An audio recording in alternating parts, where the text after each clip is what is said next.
देश में देख रहा था, लगातार कोई नेताओं के ऊपर, विरोधियों पे कोई केस कर रहा है, कोई छापे डाल रहा है, कोई इनकम टैक्स का, कोई ईडी का, कोई सीबीआई का।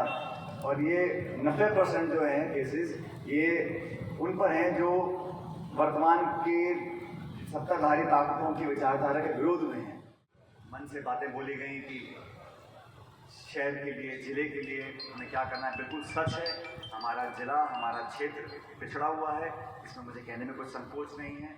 लोगों से नेटवर्क बना के रखेगा, वो लगातार चुनाव जीतते रहते हैं। मुझे अच्छा लगा कि आप सबके अंदर एक अपनापन है। यहाँ पुराने वकील बैठे हैं बहुत सारे, देखा था मैं, नकवी साहब, टोकरा साहब, सक्सेना जी, जिनका संपर्क मेरे से रहता है। मैं आप बाकी जो वकील हैं उनसे भी आग्रह करूँगा, समय निकाल कर अपना काला कोट लेकर कभी आप मिलने आओ मुझसे, तो अपन बैठ कर चाय पिए। क्योंकि मैं बता रहा था 10 साल को, मेरा ज़माना ऐसा आ गया आजकल कि घर का डॉक्टर कैसा भी चलेगा, लेकिन वकील अच्छा होना चाहिए। और जो हालात चल रहे हैं देश में देख रहा था, लगातार कोई नेताओं के ऊपर, विरोधियों पे कोई केस कर रहा है, कोई छापे डाल रहा है, कोई इनकम टैक्स का, कोई ईडी का, कोई सीबीआई का।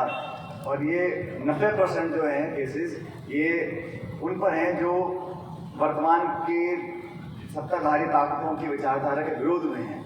तो ये आंकड़े हैं, मैं नहीं कह रहा हूँ। 90% जो एक्सरसाइज होती है ये एजेंसीज की विरोध में, इसलिए घर में फैमिली डॉक्टर कैसा भी हो, लेकिन वकील बहुत अच्छा होना चाहिए। इसलिए आप सबसे मेरा आग्रह है कि आप अपने अपने सुझाव देते रहो। मुझे भी आपने आमंत्रित किया, जहाँ तक मन से बातें बोली गई कि शहर के लिए, ज़िले के लिए हमें क्या करना है, बिल्कुल सच है। हमारा ज़िला, हमारा क्षेत्र पिछड़ा हुआ है, इसमें मुझे कहने में कोई संकोच नहीं है। गाँव में भी, शहरों में बहुत अपार संभावनाएं हैं विकास की, प्रगति की। और जयपुर से पास होने का जो लाभ हमें मिलना चाहिए वो हम ढंग से अभी तक उठा नहीं पाए पिछले 5-7 दशकों में। जो बाकी शहर हैं जयपुर के पास, उनमें ज़्यादा विकास हो सका।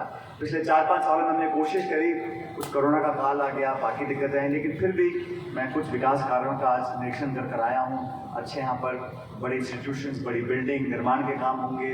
बच्चों के लिए, नौजवानों के लिए अगर अवसर हम ज़्यादा यहाँ पर पैदा करेंगे टाउन के अंदर, तो बहुत एक चौमुखी विकास हो सकता है। उस विकास में सभी नागरिकों का योगदान होना चाहिए, विशेष रूप से जो पढ़े लिखे शिक्षित वर्ग है। आप सबका भी होगा तो हम मिलकर आगे चलेंगे।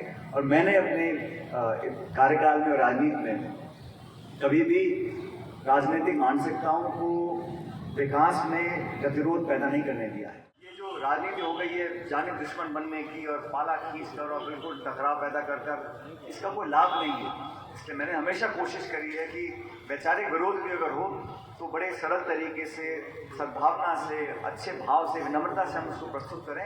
पब्लिक भी उसको अप्रिशिएट करती है। तो इस प्रकार के संस्कार मैं समझता हूँ कि नई पीढ़ी को, नौजवानों को हमें देने चाहिए।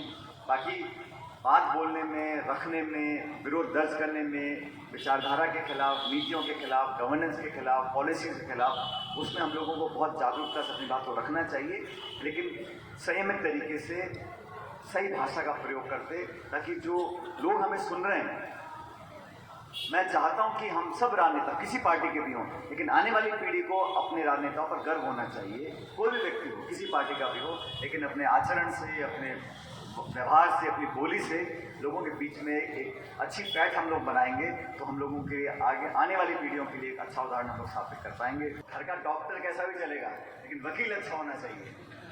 और जो हालात चल रहे हैं देश में देख रहा था, लगातार कोई नेताओं के ऊपर, विरोधियों पे कोई केस कर रहा है, कोई छापे डाल रहा है, कोई इनकम टैक्स का, कोई ईडी का, कोई सीबीआई का।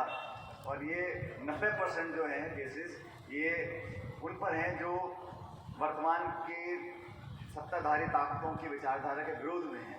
तो ये आंकड़े हैं, मैं नहीं कह रहा हूँ। 90% जो एक्सरसाइज होती है ये एजेंसीज की विरोधियों के। जहाँ तक मन से बातें बोली गई कि शहर के लिए, ज़िले के लिए हमें क्या करना है, बिल्कुल सच है। हमारा ज़िला, हमारा क्षेत्र पिछड़ा हुआ है, इसमें मुझे कहने में कोई संकोच नहीं है।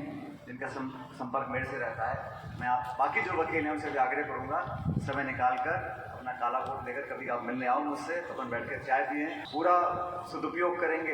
हर बार जब बटन दबेगा आप लोग हमारा याद करना है कि हम लोगों की वजह से बटन दब रहा है। आप उसका उपयोग करें और आप सब विश्व में आप लोग खुशहाल रहें, आबाद रहें। आपका बहुत बहुत धन्यवाद। जय हिंद।